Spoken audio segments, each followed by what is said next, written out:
Welcome to the Art of Approach podcast, where we challenge modern dating advice and share our own experiences on the journey towards creating authentic connections with women, from the initial approach to dating to the relationship.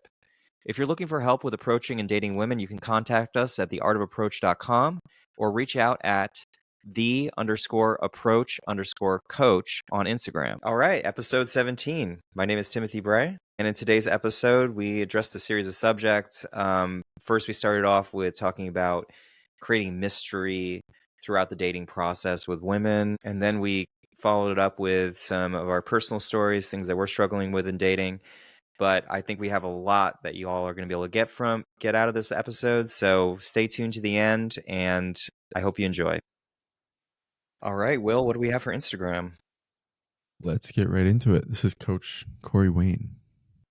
Be in a love story. Women want to be romanced. They want to they don't want to know you every day. You're calling and pursuing her is not because you want to talk to her. It's because you're trying to find out where you stand with her. And there's nothing mysterious about that. It communicates to the woman that you're needy and you're insecure and you're probably not a good guy to get involved with. And, of course, she's gotten turned off and backed away. And so the only thing you can do at this point is nothing. Don't call, don't text, don't do anything.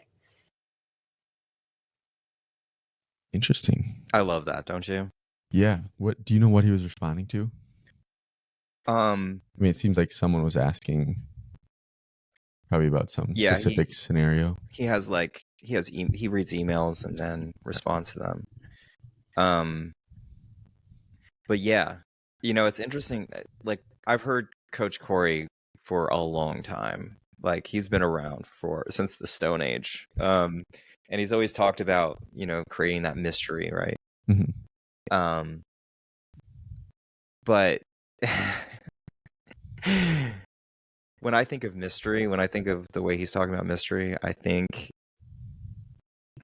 more so the qualities of a man who isn't upholdent to getting validation is really all that it is. Yeah.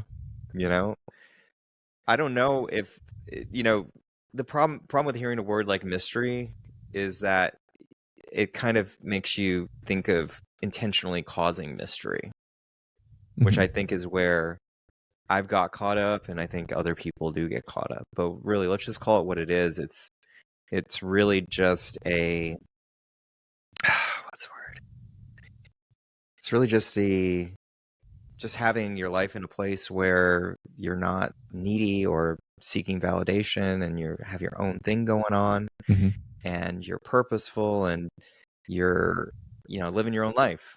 That's essentially what that mystery is when you really think about it. Yeah, it's like you're not explaining every little thing that you're doing to her. So then there becomes some natural mystery. Like, right. Oh, what is this guy doing when I'm not with him? And it's like you just don't feel the need to tell her everything, or like he's saying, like calling her all the time. Yes. And that was a good point. It's like you're not actually doing it to pursue her. You're doing it because you're trying to figure out or validate that she's actually into you back. That's the problem. Right.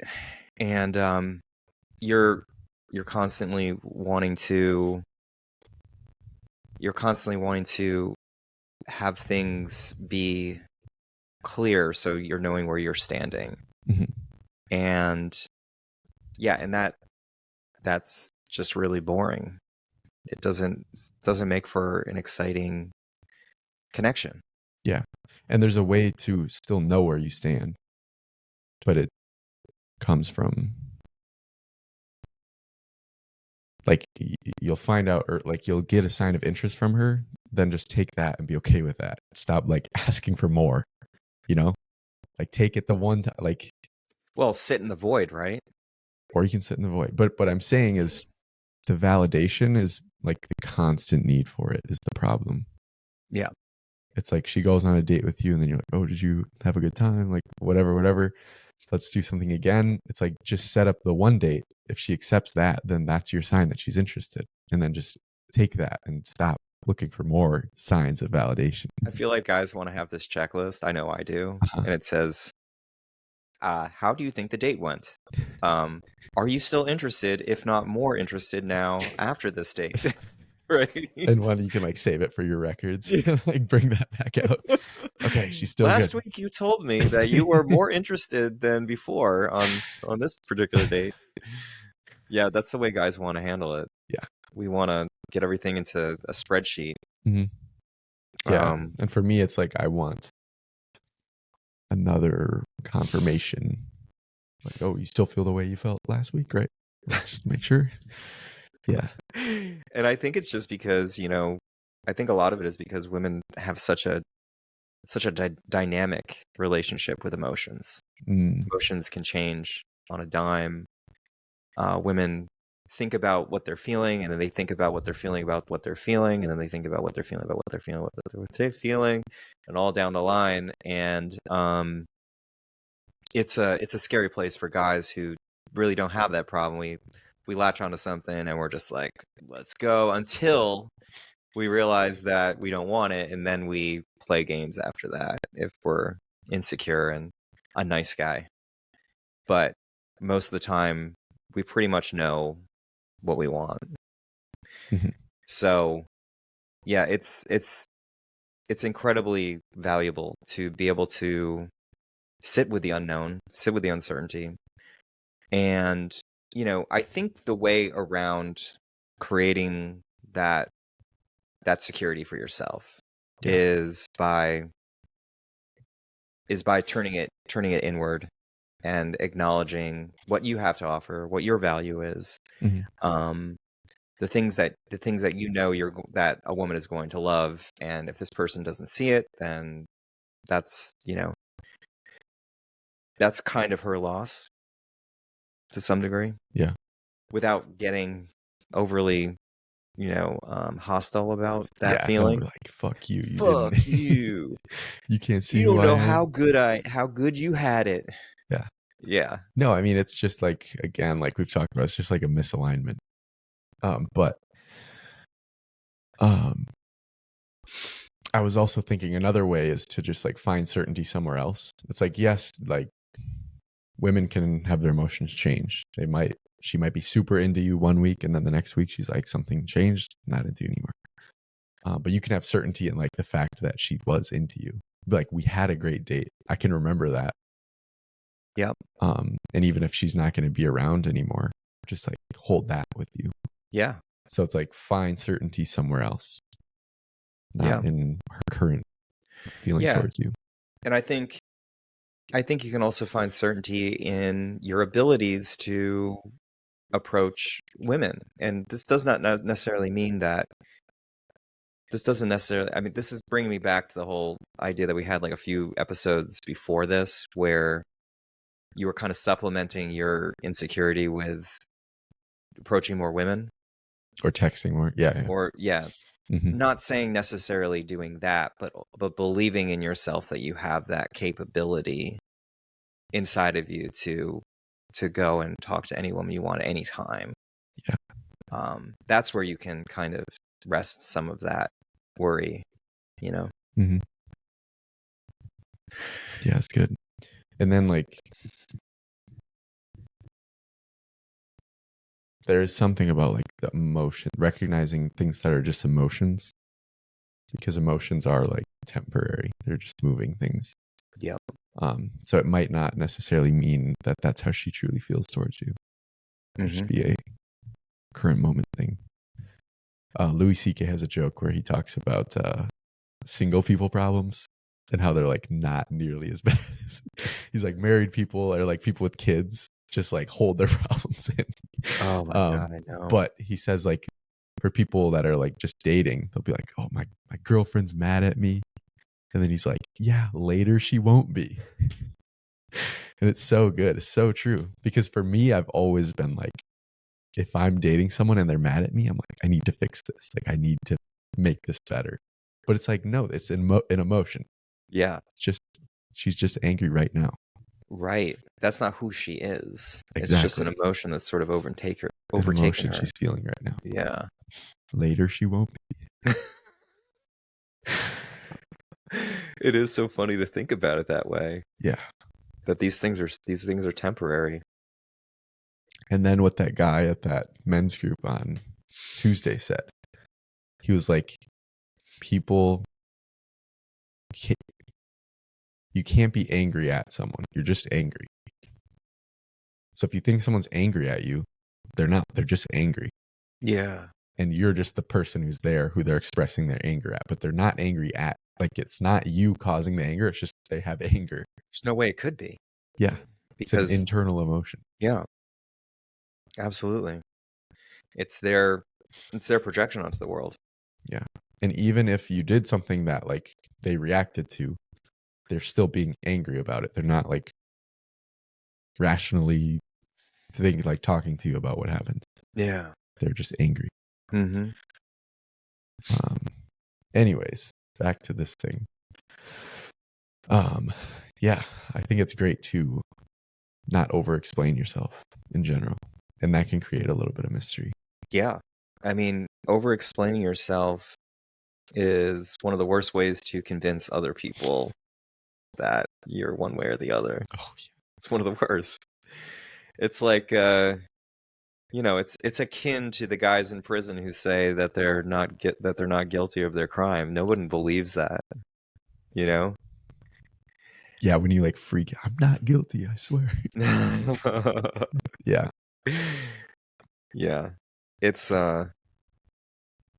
better to just own that not guilt and not, because even if you're not guilty or whatever it is, you're not over explaining, or there's something you feel you need to over explain, there's some insecurity that's making you want to over explain it. Yeah. Even if what you're doing is all great, there's probably an insecurity that's like, oh, but she might think this other thing. Right. Whereas if there wasn't that insecurity, you just be like, you can think what you want. Yeah. Like, I know what's real. You know what it's reminding me of is that, remember that clip that I showed you from that movie Swingers, where the guy leaves the voice message and he it kind of cuts him off, and he feels like he has to go back and explain what's happening. And every time I showed that to you, didn't I? Maybe. I don't remember. I think I did. Maybe I'll have to show it So to he you keeps again afterwards. Calling and leaving a voicemail. Yeah, and the at the end the answer machine cuts him off, and so he has to go back and explain what's happening and explain his, and then he finally breaks down and says, I just got out of a 5-year relationship and I'm not good at this, and and over and over again, to the point where she actually picks up the phone and is like, "Don't call me again." Yeah. Yeah, that's the over-explaining. Yeah. It gets you nowhere. Then we have been talking about like going on dates and not like just keeping it kind of a mystery, which I think is great. Yeah. But keeping it a mystery, again, it's just not over-explaining the details. Yeah. Right? If she's like, "What are we doing?" She'll be like, "Gonna have a good time. Don't worry, I got it all planned out. This is my job. Don't worry about it. You just sit back. That's your job." Yeah. Yeah. And that's like its own. She gets to enjoy that, and then you get to enjoy the fact that you're like leading this and like. Yeah. It's great. It is. Although it can. Apparently, there are some women who aren't, who don't like the mystery of that.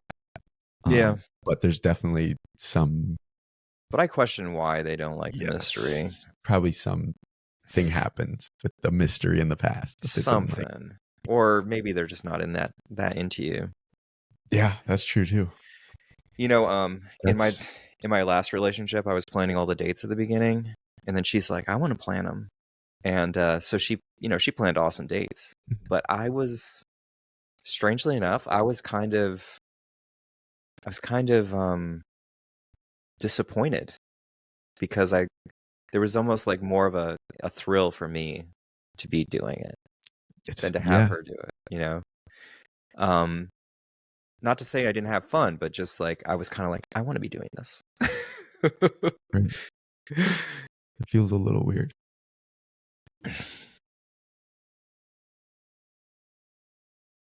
Yeah, I had a date. I mean, this past weekend on Friday we went, and she drove us, because usually I drive, but she drove this time, and I didn't like that. I don't know why, because I was like, I can't, like, it's not like that I need to be driving because I'm a man, but it's like I like taking her there where she doesn't know where we're going. Yeah. It's fun. It's so much fun. Yeah. It's so much fun to have her like on the edge of the seat. But I would give her like last minute, turn right here, like keep her a little bit in the dark. That's great. Yeah. Okay. Let's go to Reddit. So this was just a general question of like, what are the acceptable places to approach women? And this was in 2022. So probably hasn't changed too much. Okay. And someone was talking about how to approach in the grocery store. So this person said, less is more. Just say hello, compliment her, or strike a relevant, short-lived conversation. Ask for her number or give her yours. Simple. I just have to tell you how pretty you are. I would love to take you out sometime. And then get her give number. Hey, I can't decide on a sauce. Can you just pick one for me? Here, I love this one. Thanks. Could I take you out for a drink sometime? Okay, that's an interesting one. Key short-lived conversations. Dragging it out will be weird and make her uncomfortable. Just get to the point, asking her out. Then he keeps going. I honestly have a hard time believing girls who say they don't want to be approached. Like, give me a break. Women love attention. So you're telling me single Susan is happy that the sexiest man she's ever seen at the pharmacy didn't approach her? I'm not buying.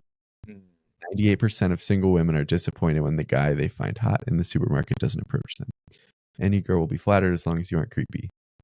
How to not be creepy? Only approach in the daytime or in well-lit areas that have lots of people around. If you're getting a vibe she's not about it, just end the conversation without being rude or angry. If she tells you she's not interested, again, accept it. Don't try to persuade her otherwise, and don't be a jerk when she isn't interested. Be kind.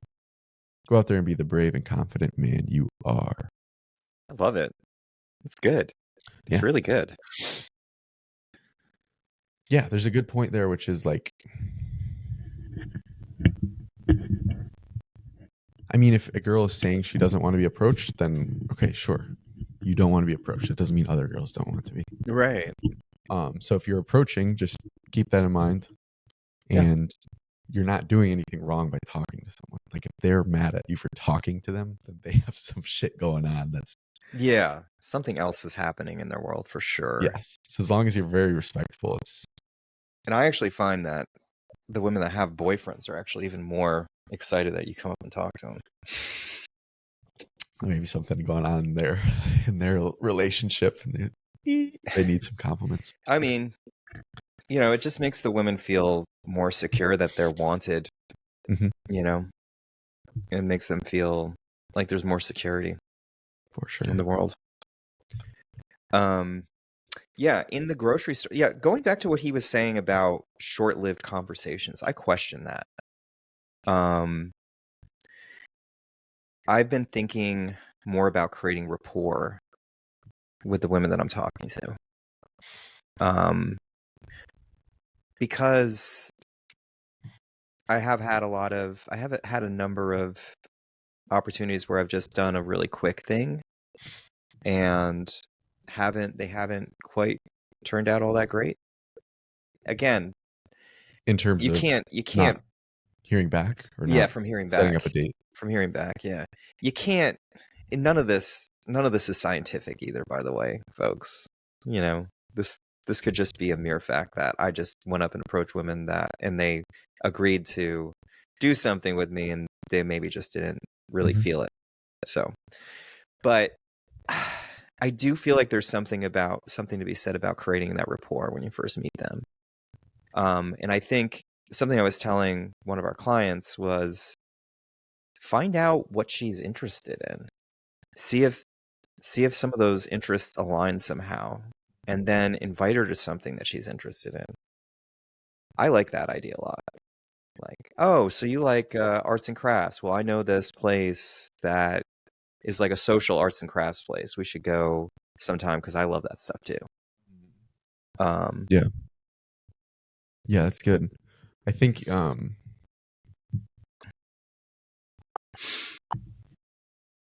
you have a little bit more emotional intelligence than some people, or like social awareness, I should say. I think what he's getting at about the short-lived is like if you can tell that she's like interested in the conversation, then there's no reason to like just cut it short. But if she's like grocery shopping and like pulling away, like the kind of like trying to like get her to stick around is probably not the best move. Right. But I think there's also ways to make it more memorable without, or build rapport, but like quickly. Yeah. But I want to make a clear distinction, because there's going to be two ways that you're going to hold these conversations in the approach. One is going to be a way where you're seeking the validation. So if you're seeking validation, then you're essentially blabbing on because you feel like you need to hold her attention, because you feel like you need to get that validation from her. The other one is you actually are wanting to get to know her, and you're actually wanting to know, is this woman someone that I would be interested in? So you're more of like the interviewer instead of being like the interviewee who's trying to hold the attention of the person who's interviewing you. Yeah, an interviewee. Yeah. Who's like, yeah, the interviewer doesn't want to. Who's starving for a interview them. job and you know is going to do anything to impress and get that validation. So you want to be the interviewer, and you want to, you want to get to know what this person's all about. Yeah. Is this person going to be interesting and exciting? Yeah. That's a good point. So it's like holding.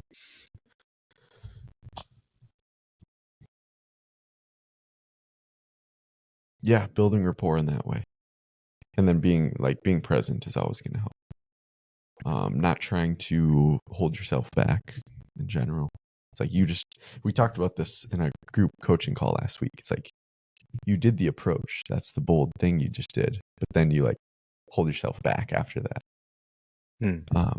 So not doing that. Letting yourself be that bold person who did that. Anything else from this one? Nah, there was a lot of really good advice. It was another question in there was like, what are the best places to meet women? And he said places where there's lots of people and places where it's light out. Yeah, I agree.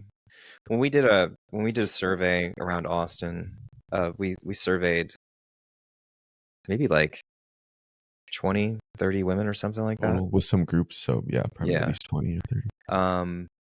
And the majority, we asked them where would they like to be approached, or is it okay to approach in these places? The vast majority seem to be coffee shops, even if you're working. Yeah, coffee shops in the park. Those were the two. Yeah, those were the biggest ones, right? So yeah, coffee shops. That one kind of threw me for a loop a little bit, because a lot of people are working in coffee shops. And if you're a guy that struggles with not wanting to disturb, it can seem to be like a place that maybe it wouldn't be all that kosher to do that. But it is apparently a place where women don't mind getting interrupted.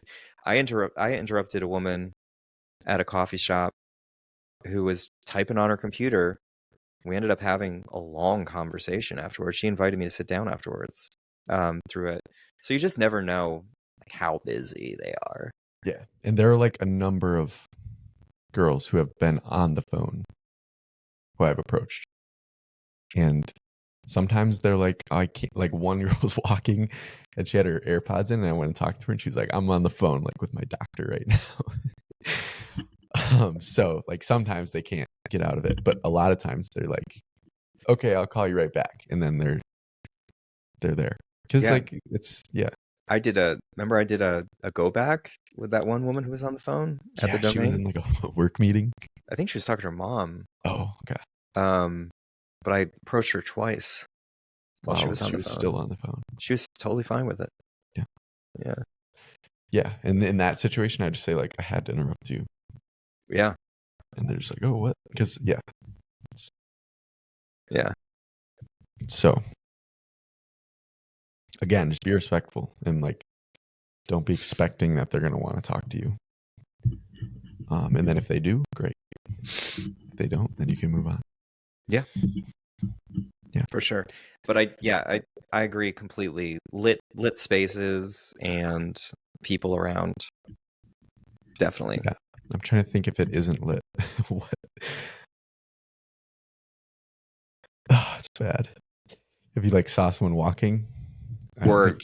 or following them out in the parking lot Oh after. yeah, that's But in the parking lot, there's it's usually lights. lights. Yeah, I think parking lots are kind of a tricky place to do that. I've done it. I know. But they are.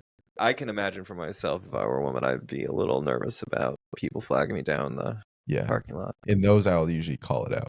I'll be like, "Hey, I just chased you out here," just so it's like out in the open. It's Yeah. like I'm aware this is a little weird. Yeah. Yeah, so that's a good point. Maybe don't do that if you're not super confident or comfortable in doing it, Yeah. because if you get nervous about it, then she's gonna feel more scared or more, Yeah, for more sure. worried.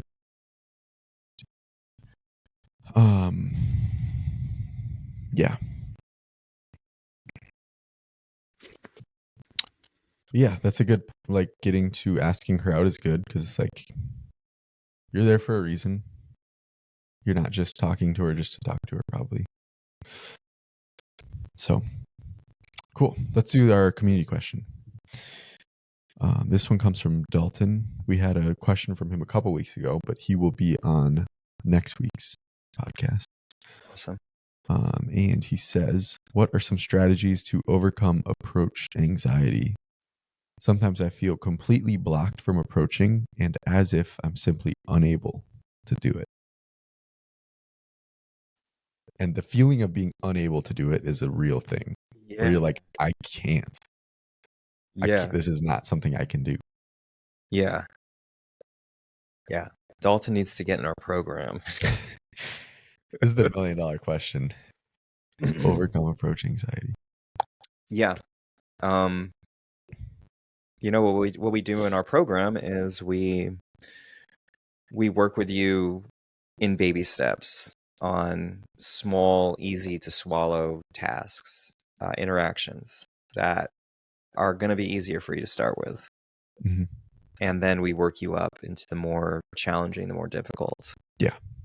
So we get you comfortable with easy to do things, whether it's just saying hello to strangers, whether it's smiling, whether it's holding eye contact, things like that. And then we move you up so that you're doing all the way to the top, where I believe the biggest challenge is approaching a group of women with guys in it. Dude, someone was Matt, the guy at the other approach coach we met, he just mentioned a scenario of like one girl with like a bunch of guys. Yeah. I think that's the Wow, one girl with a bunch of guys. That's got to be the hardest. That has got to be. Because you're in your mind, you're like, she's got to belong to one of these. Yeah. And he's got all of his bros with him. Like, oh. Wow, geez. maybe we should have that be that's the top. The ultimate top. Oh, that. Do you think you'd be able to do that? Dude, if you challenged me, if you were like, Will, or if you were like, Will, I don't think you can do that, then I'd be like, oh, okay, I will. Shit. Now I will. I'm going to keep that in mind, buddy. But yeah, the exposure. It's like exposure therapy. Like that's the best way to face a fear. It's like slowly just willingly put yourself in just a little bit more uncomfortable situation. Slowly like build yourself up. Yeah. So for guys starting out, if you were like terrified to stop someone and talk to them, then maybe just like make eye contact and hold it. You can play the game where like when you walk by people, try and hold eye contact longer than they do. Wait until they look away. That in and of itself is challenging. Yes, it is. For sure. So try that. You can do just like, hey, like what's up? Wave at people. Yep. And then the next step would be to actually stop them. So you could ask them like whatever, directions, time. Yeah. I used to do that. I would have my watch and phone and I would just be like, what time is it? They're both broken. Yeah. They're both broken. And then continuing from there. Like then the next one would be like a compliment. Or you could ask something and then go into like, how's your day going? And then like compliment, but about something like their shoes or their clothes, those are typically easier than like about their like looks. Yeah. Looks are a little bit, usually there's more fear around that. Yeah. And then you keep building your way up until you're comfortable just being completely authentic. Like, hey, I came up because I'm interested in you or because I thought you were beautiful. Mm, And then conversation. I love it. I love it. Yeah. So that slow, gradual exposure, I think that's the best way to overcome this. There's not really a good, like in the moment, there's like mindfulness techniques of like, what am I feeling in my body right now? What does this anxiety actually feel like? Yes. Split that from the story, split the feeling from the story about, because that I can't do it, I'm unable to do it. That's the most detrimental story. Because that's when your body's like, we're not doing this. Yeah. We're taking over. We're not doing that. Right. And you have to be able to be like, okay, but why? Like, what is the actual feeling? Yeah.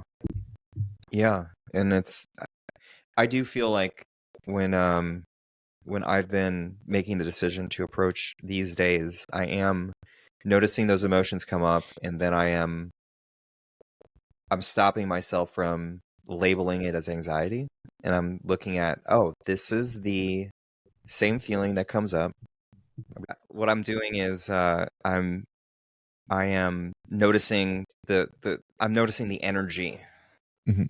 and identifying it as energy, not as anxiety, It's just not as fear. It's like, energy. oh, this is just the feeling that comes up. This is what it is. Like, it's not a good thing or a bad thing. Yeah. You know, it just is what comes up. Yeah. Yeah, that's good. And it can be like energy to use too, if you decide It to use is it. the energy to use for sure. And it only feels bad when, I think the worst part is like when you're on the fence. So it's like you can either just decide not to do it, and that won't, I mean, you'll feel good in the moment because you're like, oh, I'm safe. Later, you're not going to feel good. You're going to wish you had done it. I think the struggle is in the in between when you're like, okay, I'm actually going to do it. And then you're like, oh, no, don't do it. Okay, do it. Don't do it. Once you like fully decide to do it, though, then you're just moving with that energy. And it's not really, it doesn't feel bad, that anxiety. Yeah. But it's the push and pull. It's That's like the suffering. you know what I recognize it as is it creates kind of like a tunnel for you, from you to them, where the whole world outside kind of stops and you're just there on this walk to this woman. And when you get to talk to her, it's like you don't notice anything else. Everything else is blocked away and you're just 100% focused. That's what I notice it does with me. So you're just creating your own reality. It's like, Yeah. this is all that And speaking everything to what is. you said about the in-between state, I'm thinking that something that I'm going to take away from this is that perhaps the word surrender is what is necessary. Maybe if you're feeling, Dalton, if you're feeling that overwhelming, build of energy, Mhm. consider surrendering to it. Yeah.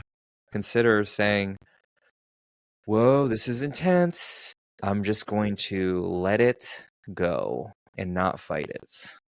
I'm just going to let it take me in. Yeah. And not resist. And that energy is not, if you're taking it as a signal from your body, it is not telling you not to do it. The energy is not. Right. Because you don't do it when there's no one there. Yeah. And you don't feel that way. You only feel that way when there's an opportunity and you know you should be doing it. Yeah.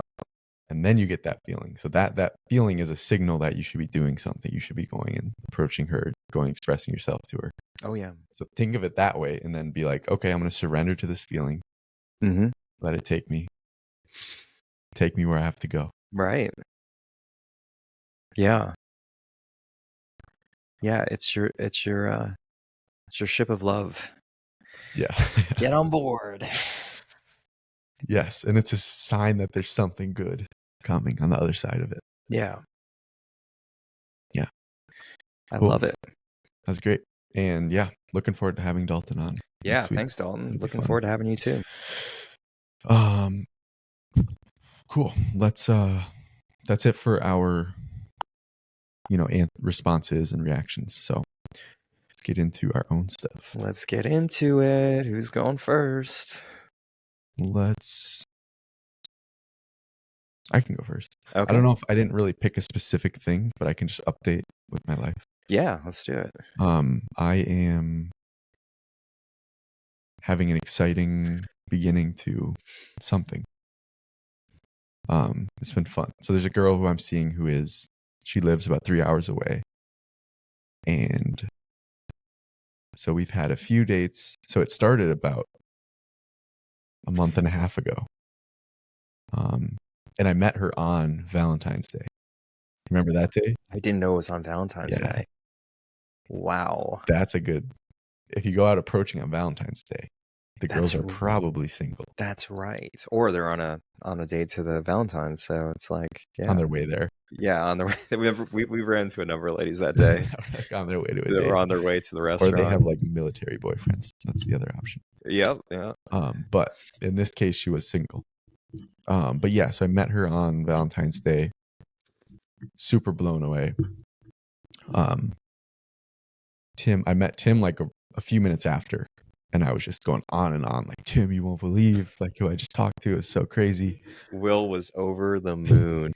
Never heard him talk like that before. Yeah, it was to the point where I like almost was just going to ask her out that night.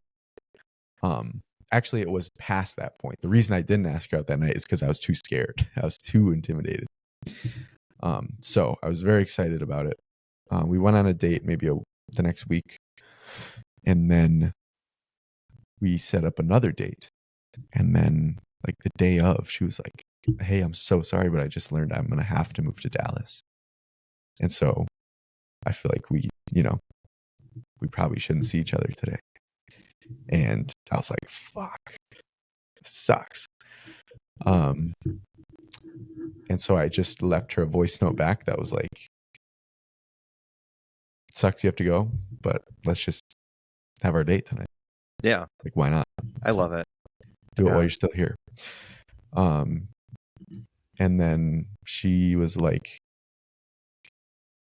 I'm already like, she saw it later in the night. She was like, I wish I'd seen this earlier, but I'm already in Dallas. Like, I'm already moving stuff. And so she couldn't do it that night. But then she was like, but I didn't really know that you were like, that it was like that. She thought I was like just casually going on a date with her. And then that was kind of it. And so then from there, she was like, well, I'll be in Dallas. Like, it's not that far. It's only 3 hours. And so then she traveled for a bit. And then we just saw each other like a couple weeks ago. And now he took a 3 hour or 6 hour total 6 hour round trip a couple times. Last couple weekends. And then she came for this past weekend to see this man before me. So we're having fun. It's a good time.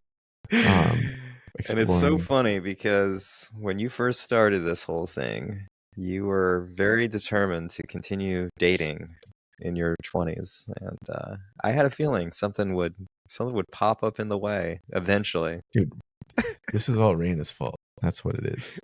Raina did this to me. Because she was like, you want monogamy. And I was like, I've been trying to hide from that. Yeah. I've been trying to convince myself that I don't. But I mean, maybe it is just, yeah. I've been seeing it as more of a flaw in me. Yeah, because you've had problems with that in the past. Exactly. Yeah. Yeah, I've had problems with like jealousy. That's the one thing where I'm like, that was the reason. I think you knew that already, but yeah, that was why I wanted to be like, I'm just going to date openly and not care who they're seeing, and that will cure my jealousy. Right. But I think it is. But you were running. There's a better way to do that. You're running from the fear that might happen again. Yes, because I was like, if I'm seeing multiple people, then I'll never feel jealous. But the real way to confront it is to actually. And I really don't think even seeing multiple people would really help with that. Like, jealousy is going to come. Yeah. Regardless. You know. Yes. But it's not running from the situation that causes that. It's just sitting with it when it does come up. Yep. Mm-hmm. And probably communicating it better, because that's something I never knew how. I never knew how to communicate that. Mm-hmm. And remembering, like we were talking about, it's an emotion. It's like, that's right now I'm jealous. It doesn't mean I'm Right. Doesn't mean it's that's always not going to be there. part of me. Yeah. It's just a feeling I'm having. Right. 100%. Yeah. But anyways, this one's really early. So it's open-ended. Just real quick segue. When you're talking about the emotions of jealousy, this is quite a metaphysical comment, I guess you could say. But when I do my meditations, I imagine sort of like a cave where all these things are kind of coming in through the cracks. Yes, I think you mentioned that before. Did on I? the podcast. Mm-hmm. Oh, really? Yes, you said that you have like different channels you feel like where different things are popping out of. Yeah. And I feel like if you give a lot of attention to particular emotions, or if these emotions have never been settled, you have these open channels where these emotions are coming in. And I feel like it's kind of our job to not do exactly what you're talking about, realize that these emotions are not us. And once we start doing that, that channel kind of closes up a little bit. We don't rely upon that channel much anymore. Yeah. So that's what I was thinking about when you were talking about your jealousy. Yeah, it's just a channel that used to be open. The floodgates used to be open with that channel. Yeah. And now it's closing up because you're not allowing it to become you. Yeah. And this goes back to the anxiety mindfulness thing, which is like when you have a strong emotion, if you just feel the emotion, it actually goes away pretty quickly. Which is so strange, right? It's like 10 seconds. It's crazy. You're just like, feel it. It's just like goes away. And you feel relaxed afterwards. Yeah. You feel totally like almost like you just took a hit of marijuana or something like that. It like relaxes your entire body. Yeah. But we're so scared to sit with it.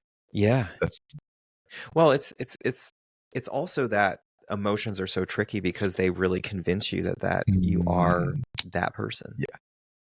And they convince you not to sit with it. They convince you to run. Yeah. Get away from this feeling. Try not to feel this. Whereas if you just feel it, it'll go away. It's so crazy.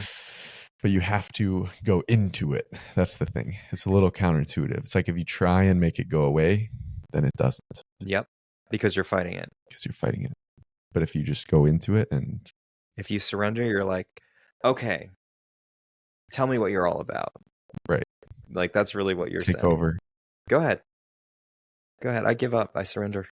Yeah. Here it is. That takes some discipline to like be in that state and be like, oh yeah, this is what I do. I sit with these. I mean, I've been going through some pretty deep emotional struggles with a friend. And I had to do that the other day.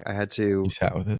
I had to sit with it. But the hard part for me was recognizing that it wasn't me. That it wasn't what I have. It's not what I'm chained to feeling, like what I'm forced to feel. Like it is just it's so uncanny how you just feel like that's you. Yeah. So again, that's where I'm at. I'm in a new thing.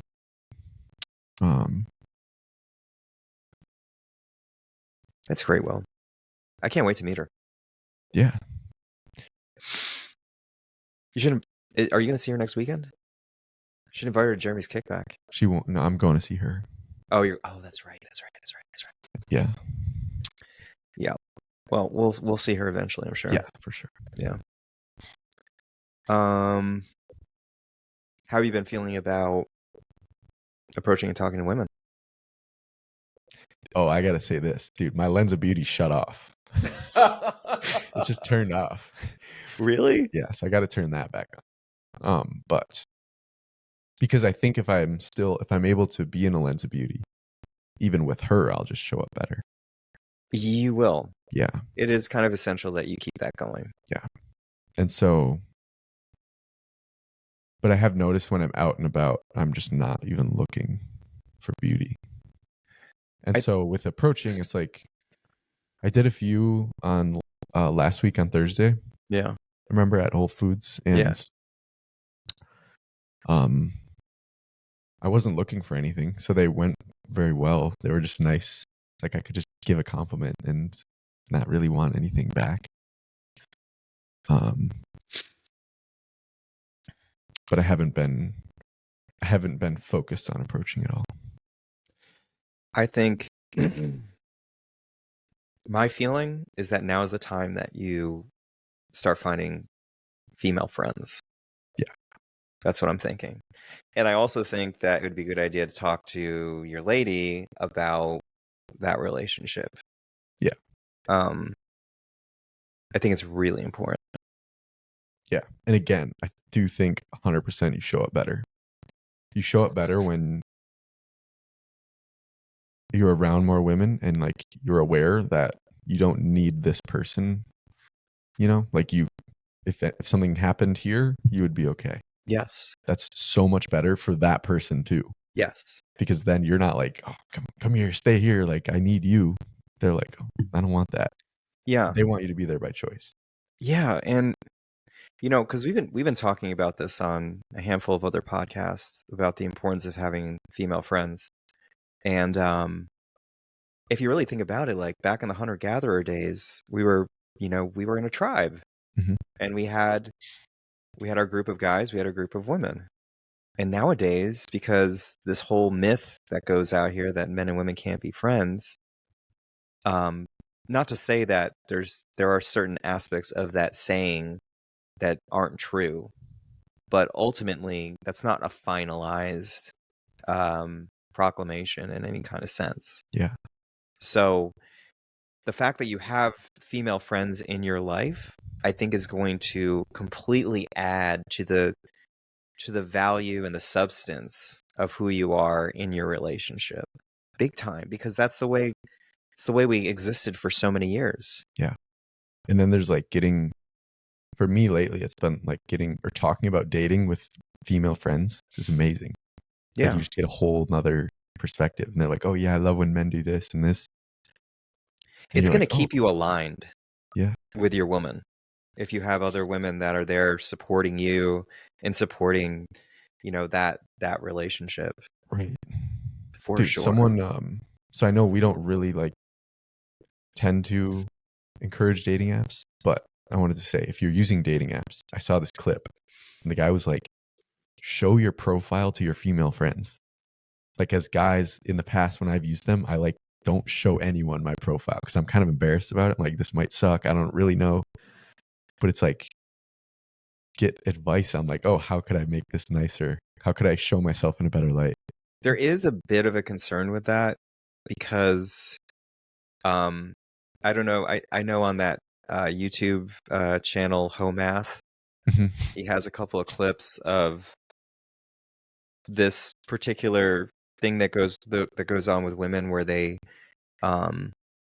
tend to rate themselves and their friends at a very high level of attractiveness.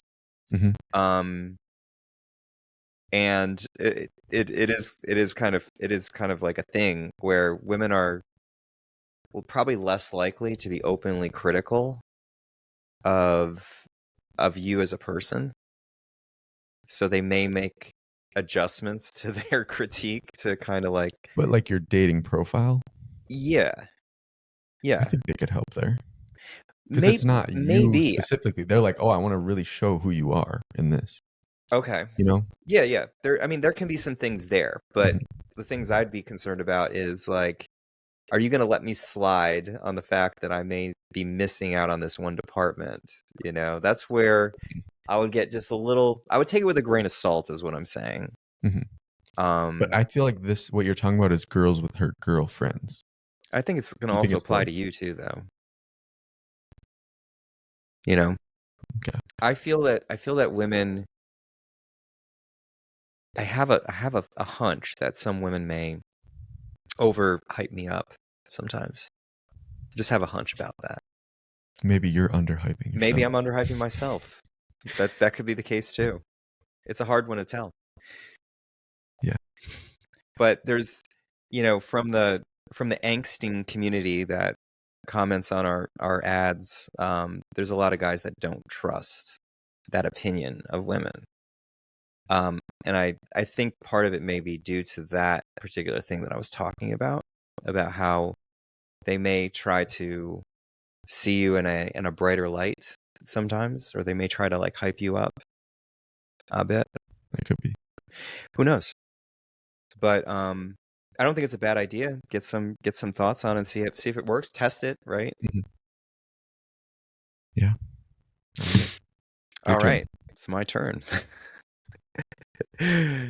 Oh boy, where do I start? Okay, so I went on a date Friday with an incredibly beautiful woman. My jaw was on the table when she walked in. She looked so good, and I could not stop. Just like being in astonishment. Yeah. And telling her that she just looked so gorgeous. And I had a good time overall. I didn't feel connected to her, or that there was a possibility for connection.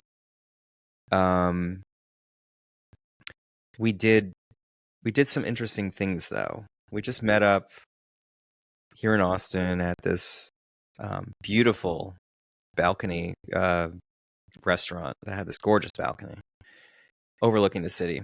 And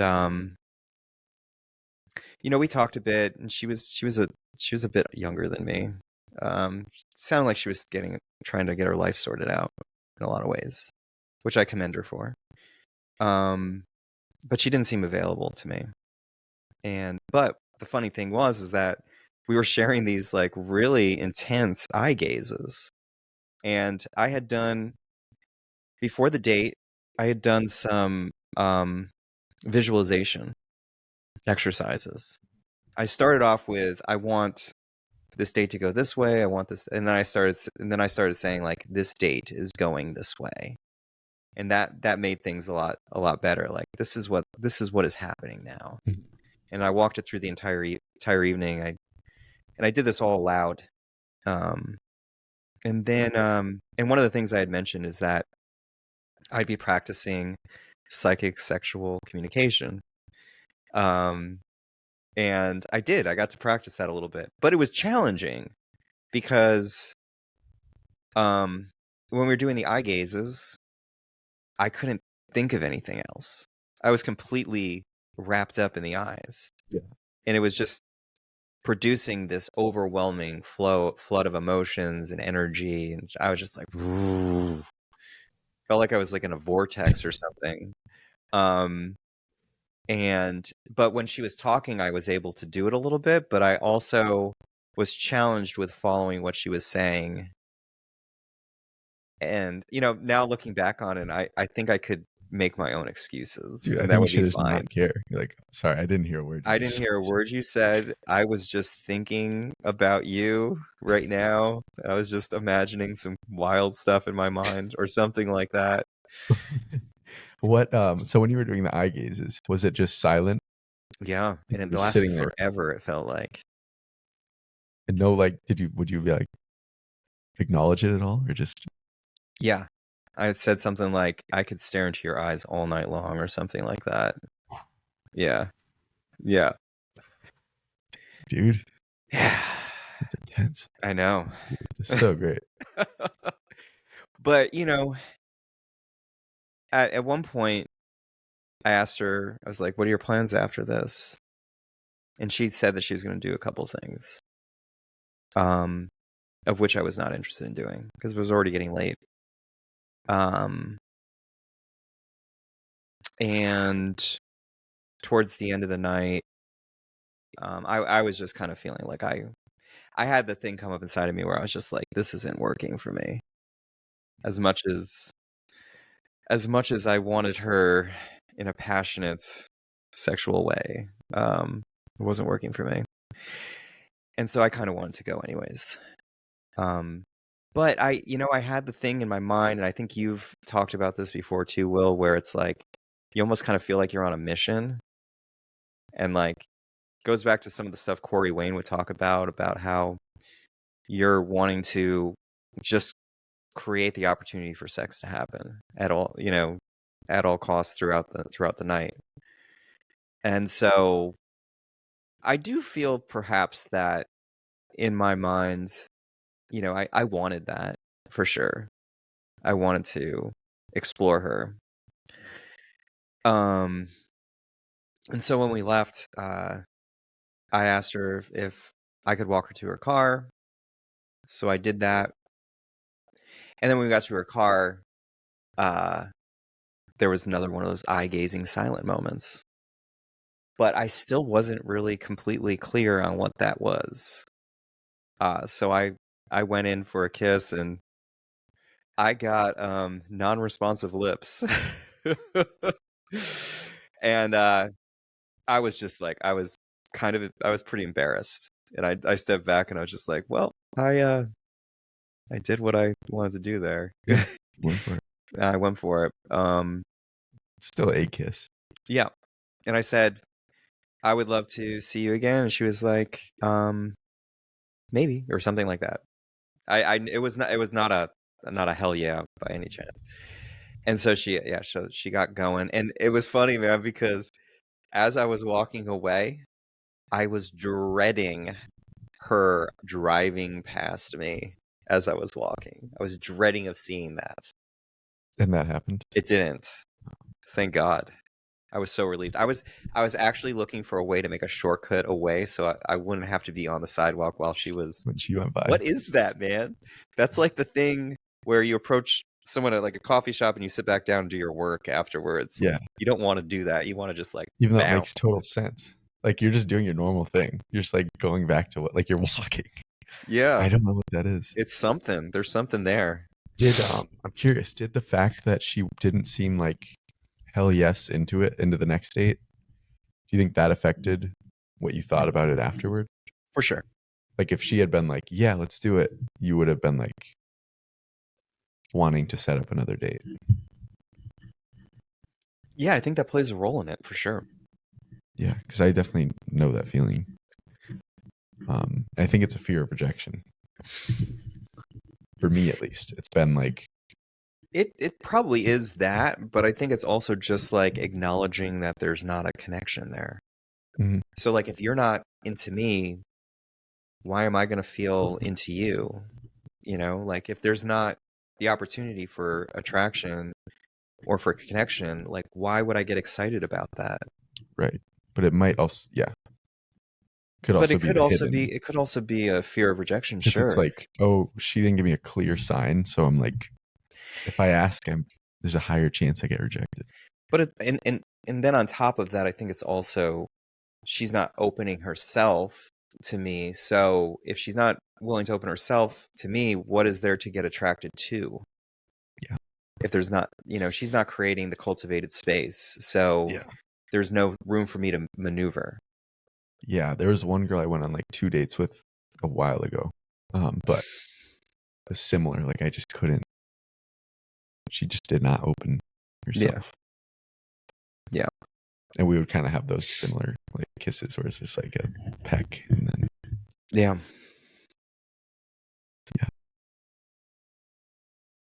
Yeah, it's a tricky one. So how are you feeling now about that?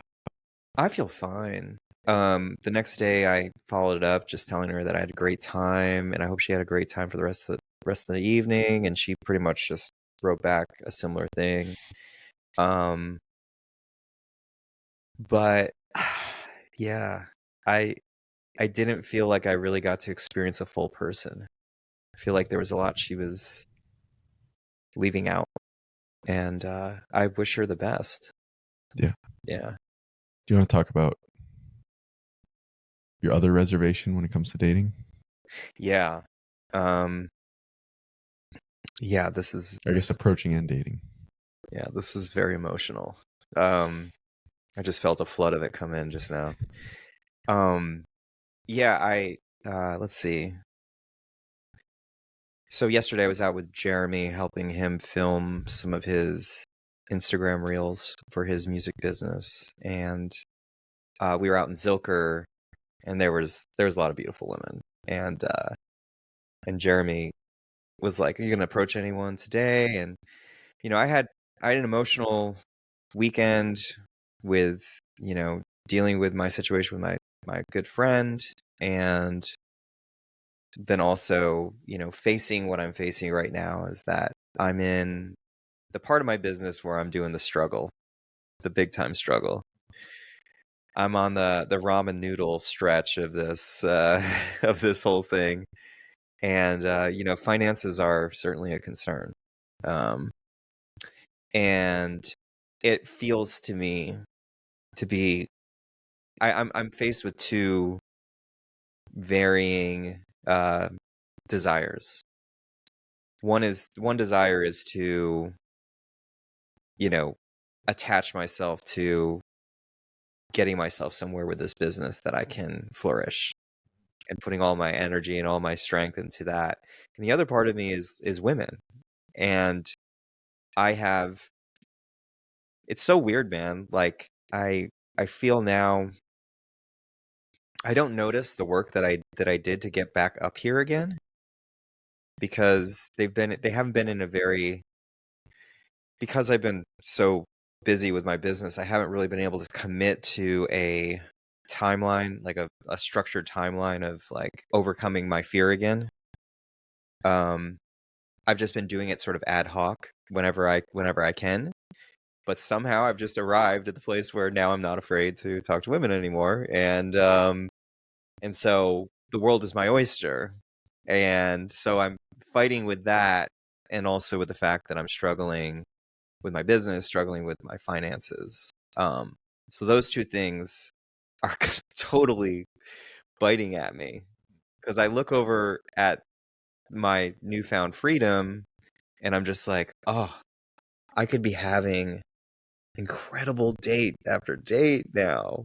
And the other side is saying, like, where are you going to get the money to go on date after date, bro? You're in a tight spot, man.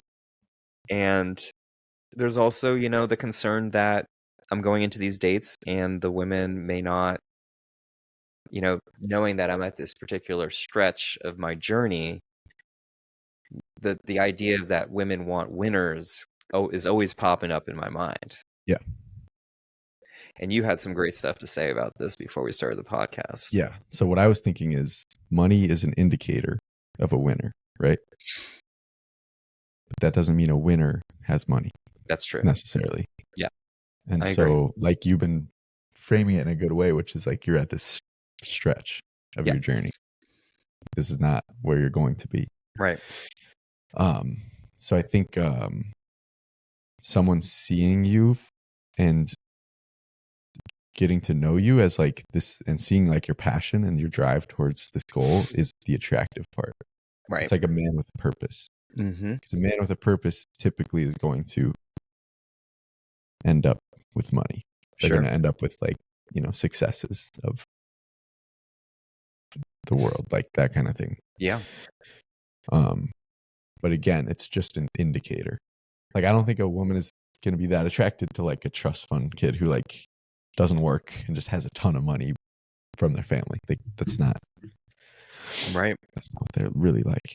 Right. And this goes for every insecurity that we guys feel. If you're a short dude, if you don't think you're attractive, if you're overweight, Mm-hmm. all these things that we feel are like are the going to be like the red flag that the woman's going to see or whatever. We have an opportunity to just own that. And when we own that, if I, and that's what I did on my date too. I told you that, like I told her where I was at. Yeah. 100%. And when you own that, a woman sees that not, I think it's seen by women and men as the fact that you're in control of it because you're owning it, and you're not in a frightened place where you're like, I don't know if I'm gonna get out of this, you Yeah, know. yeah. But if you're just like, yeah, this is where I'm at right now. This is my journey. I asked for this, you know. I asked to go on the entrepreneur journey, and what entrepreneur hasn't like survived off of peanut butter and ramen? It's your Every single one of them has. your Rocky cutscene. That's what Alex Ramosi always calls it. The Rocky cutscene. Yeah. Yeah. And it's like the part, no one talks about, but Yeah. or you talk about it for like 30 seconds, but really it lasts like a long time. Yeah. So like, yeah, that's just a part of it. It's the scene. Yeah, it's the journey, man. And instead of being embarrassed about that, instead of being ashamed, like you have the opportunity to own that. Being like, yeah, I asked for this. I asked to go on this journey. This is where the journey's taking me. And it's taking me here for a reason. Mhm. Because this is gonna be my fucking TED Talk. Yeah. That's what You you're know? building. And then they hear that and they're like, okay, well you got it under control then. I don't have to worry, and I don't have to feel like you're not winning because you're getting what you want. You know, and this all comes down to that cause and the matter thing. You know, like if you own your circumstances, Mhm. if you own your position in the world, then you're like, there's nothing that's really in control of you because Mhm. you're owning it, you know? What were we talking about in the men's group? What was the question? Do you This is remember? about emotional intelligence. Yeah. And Yeah. like your emotions are yours. Yes. It's not like you make me feel this way. It's like when you said that, I felt this. Yep. So it's taking ownership of your emotions. Taking ownership. I felt it. Yeah. That's what was going through my head the entire time. Was causing the matter. Mhm. And yeah, the ownership, I felt this, totally removes the blame on the world, the blame on the person. Just like, this is what I felt. This. Yeah. It's not like your fault. It's just like, oh, when you said that, I felt this. Yeah, I guess that could play a role here because you're deciding how you feel about your situation. And it's like, you're like, I feel like this is where I'm supposed to be. Yeah. Like, yeah, I don't have the riches yet, but this is where I'm supposed to be. And I feel like, you know, it in my mind, you know, the first illusion that comes up is that she's going to see me as weak because I'm struggling. She's going to see me as a loser because I'm struggling. But if I can own my struggle and I can say, I fucking got this, like, how valuable is a man that can deal with the most, you know, terrible things going wrong and still be centered? Yeah. And still be in his power. Dude, I've heard that because there's this debate of like, you know, it's like men are told you should be vulnerable with your partner.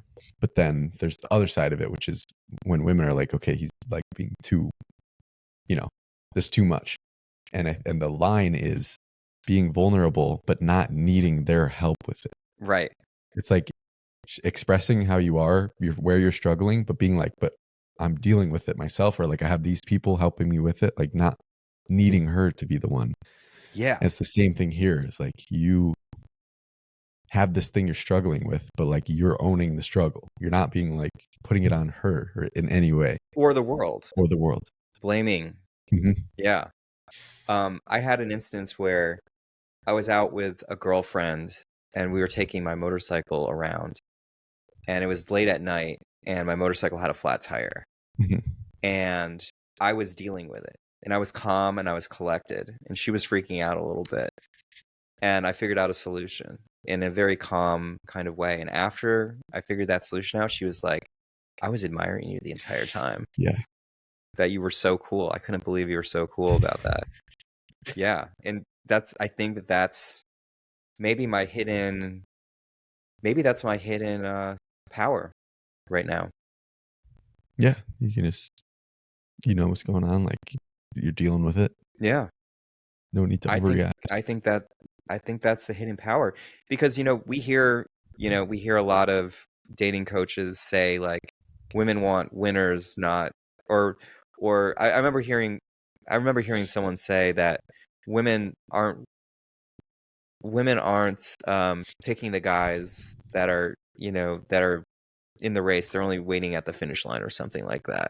Yes, I Right? remember. I know exactly what you're talking about. Yeah. He said women are waiting at the finish line and fucking the winners. Right. Yeah.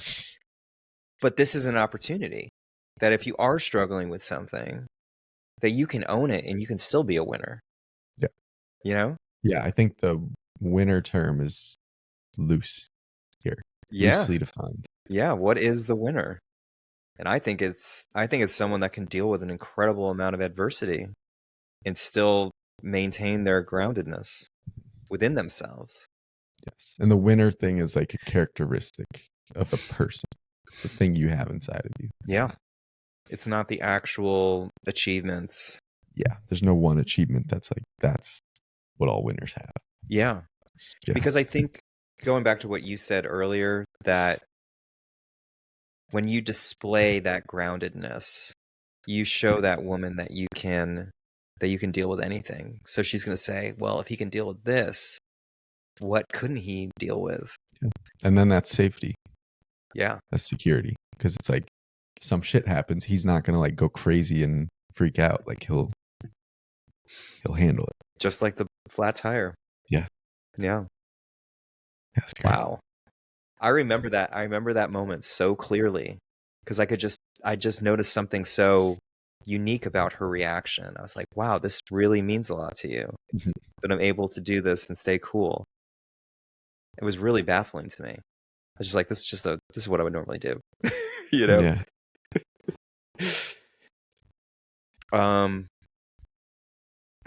Yeah, I think that's that on that.